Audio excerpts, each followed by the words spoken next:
कहानी पवित्र संबंध भाग 1। क्या यार, मिसेज सक्सेना ने कितना बोर किया न आज। मेरा तो सारा ध्यान साइड रूम में बैठे आरव पर था। कितना स्मार्ट लग रहा था न ब्लू टी शर्ट में। मेरी तो नज़र नहीं हट रही थी। He is so handsome.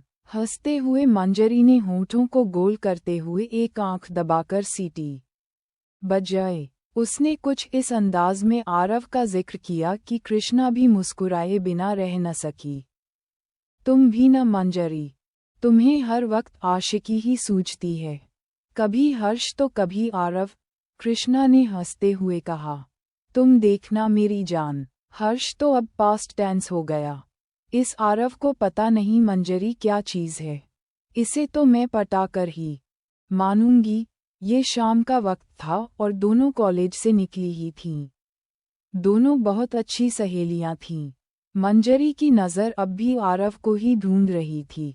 तभी सामने सड़क के पार क्वालिटी आइसक्रीम वाले के पास उन्होंने आरव को खड़े देखा। वो खड़ा है आरव, चल न कृष्णा। आरव पर लाइन मारने का इससे बढ़िया मौका नहीं मिलेगा। चल वरना शीना, मायरा सब आ जाएंगी। न बाबा न, तुम ही जाओ न उसके पीछे। मुझे नहीं जाना, जाने मन। तुम्हारे बिना तो हेवन में भी न जाऊं। चलो आज देखो मैं कैसे आरव को बातों के जाल में फंसाती हूँ। इससे पहले कि कृष्णा कोई जवाब देती, मंजरी उसका हाथ खींचकर ले जाने लगी। इसी तरह बातों में मशगूल दोनों बिना देखे रोड क्रॉस करने लगी कि तभी अचानक एक मर्सिडीज कार ब्रेक लेते हुए झटके बहुत बचाने पर भी कृष्णा को कार से हल्की टक्कर लग गई और अचानक हुई इस घटना से वह खुद को संभाल न सकी। इससे पहले कि उसे समझ आता कि यह क्या हुआ, वह सड़क पर गिर चुकी थी। सड़क पर धक्का लगकर गिरने पर उसके दोनों घुटने छिल गए। पीड़ा की लहर उसके पूरे शरीर में दौड़ गई। गिरने से उसके कंधे से लटका बैग भी रोड पर गिर गया। मंजरी ने दौड़कर कृष्णा को उठाने की कोशिश की। उधर जिस मर्सिडीज कार से कृष्णा की टक्कर हुई थी उस कार से एक युवक निकलकर बाहर आ खड़ा हुआ। वह काफी स्मार्ट और हैंडसम युवक था। उसने कृष्णा को उसका बैग उठाकर देते हुए कहा, oh, I am so sorry. Krishna ने उस सॉरी बोलने वाले को सर उठाकर एक नज़र देखा तो देखती ही रह गई। कृष्णा को यूं अपनी तरफ अपलक देखता देख युवक ने हल्के से मुस्कुराते हुए फिर से सॉरी कहा। I am really very sorry. आपको ज्यादा चोट तो नहीं आई? मंजरी का स्वभाव कृष्णा जितना सौम्य नहीं। वह गुस्से में भरकर उस युवक से उलझ पड़ी। ए हेलो डूड, चोट तो लगी है ना? कैसे गाड़ी चला रहे थे तुम? लेकिन अपने कपड़े झाड़ते हुए कृष्णा ने धीरे से मंजरी का हाथ दबाकर कहा, इट्स ओके। ये मेरी ही गलती थी। रोड क्रॉस करते हुए मुझे देखना चाहिए था। कार आगे बढ़ गई और वह जल्दी से खड़ी होकर मंजरी के साथ तेजी से रोड क्रॉस करने लगी। इस बीच आरव सामने से गायब हो चुका था। मंजरी का मूड ऑफ हो गया तो अब दोनों सामने की ओर खड़ी बस की ओर बढ़ गईं। सेंट विंसेंट कॉलेज में पढ़ने वाली 21 वर्षीय कृष्णा एक बहुत सुंदर और सुशील लड़की है जो बीए फाइनल ईयर की स्टूडेंट है। वह केवल देखने में ही खूबसूरत नहीं है बल्कि पढ़ाई में भी काफ़ी तेज है। उसका परिवार एक आम मध्यमवर्गीय परिवार है जहां जीवन मूल्यों को बहुत महत्व दिया जाता है। भारतीय संस्कारों को बहुत गहराई से मानने वाली कृष्णा को बचपन से ही भारतीय संस्कार मिले जिन्हें वह गहराई से मानती है। उसके पिता मशहूर रायजादा एंड सन्स कंपनी में काम करने वाले मैनेजर हैं और मां एक हाउसवाइफ हैं। दोनों ने बड़े ही प्यार से उसका पालन पोषण किया है। उनके दिए संस्कार ही हैं कि कृष्णा कभी अपने माता पिता की बात नहीं टाल सकती। उस दिन घर आने पर कृष्णा ने देखा कि माँ आज बहुत खुश हैं और उसके पापा आज जल्दी ऑफिस से घर आ गए हैं। दोनों के चेहरे पर खुशी की दमक बता रही थी कि कुछ विशेष बात तो जरूर है।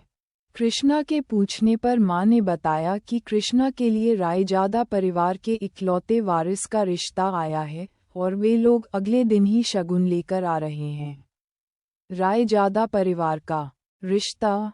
लेकिन माँ, मैं अभी शादी नहीं करना चाहती। अभी तो मेरी पढ़ाई भी पूरी नहीं हुई। कृष्णा ने माँ के गले बाहें डालकर अपने मन की बात कही। सचमुच वह अभी शादी के लिए बिल्कुल तैयार नहीं थी। वह जानती थी कि उसके माता पिता ने कितनी मेहनत से उसकी परवरिश की है। वह पढ़ लिखकर कुछ बनना चाहती थी ताकि उनके सपनों को पूरा कर सके। लेकिन बेटा, बड़ी किस्मत से ऐसा रिश्ता मिलता है। बस भगवान की कृपा हुई है हम पर। तुम्हारे पापा की ईमानदारी और अच्छे संस्कारों का ही फल है ये। हम उन्हें इनकार नहीं कर सकते। माँ की यह बात सुनकर कृष्णा को चुप रह जाना पड़ा। हाँ बेटा, कल वे लोग आ रहे हैं शगुन लेकर, तो कोई कमी बाकी न रहे। हमारे परिवार की इज्जत अब तुम्हारे हाथों में है।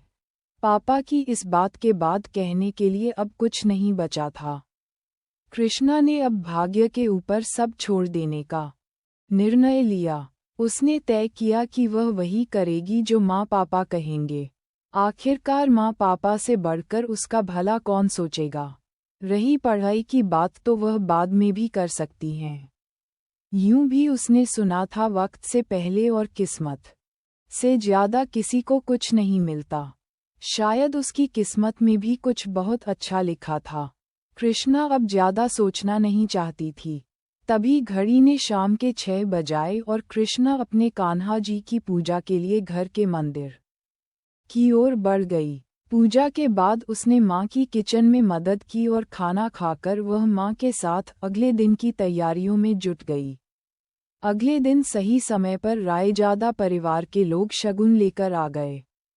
उनके परिवार के साथ आए उनके ड्राइवर और अन्य लोगों के हाथों में शगुन के थाल थे, जिनमें कई उपहार आदि रखे हुए थे जो वे कृष्णा और उसके परिवार के लिए लाए थे। माँ ने उस दिन कृष्णा की मदद के लिए मंजरी को भी बुलवा लिया था। मंजरी ने चुपके से कृष्णा के कान में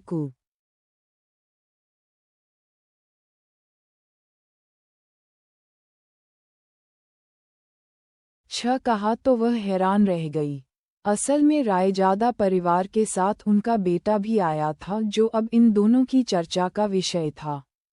मेहमानों के साथ आए लड़के श्रीमन रायजादा को देख कृष्णा खुशी से भर उठी, क्योंकि यह तो वही खूबसूरत लड़का था जिसकी गाड़ी से वह एक दिन पहले कॉलेज से लौटते हुए टकराई थी।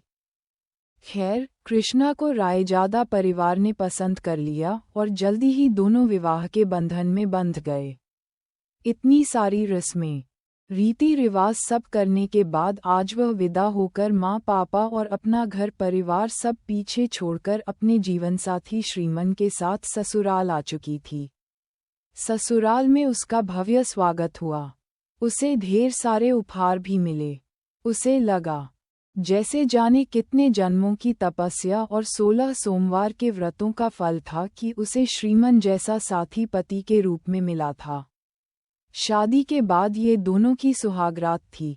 वह एक बहुत ही सुंदर और सजे हुए कमरे में बिछे सुंदर से पलंग पर बैठी थी।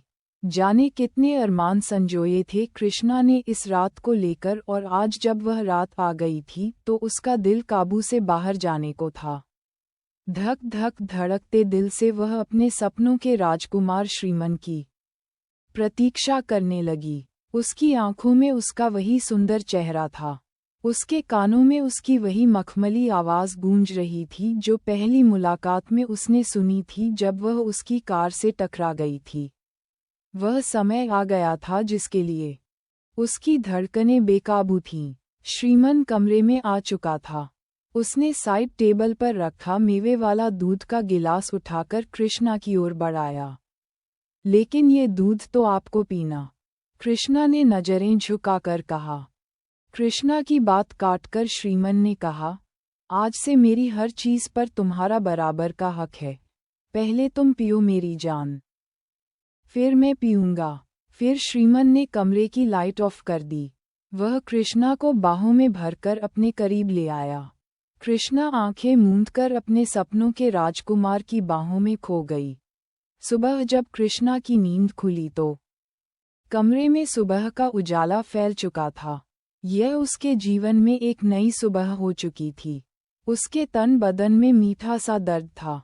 उसने प्यार से करवट बदलकर साथ सोए श्रीमन की ओर देखा तो आश्चर्य और भय से वह जोर से चीख मारकर बेड से उठ खड़ी हुई।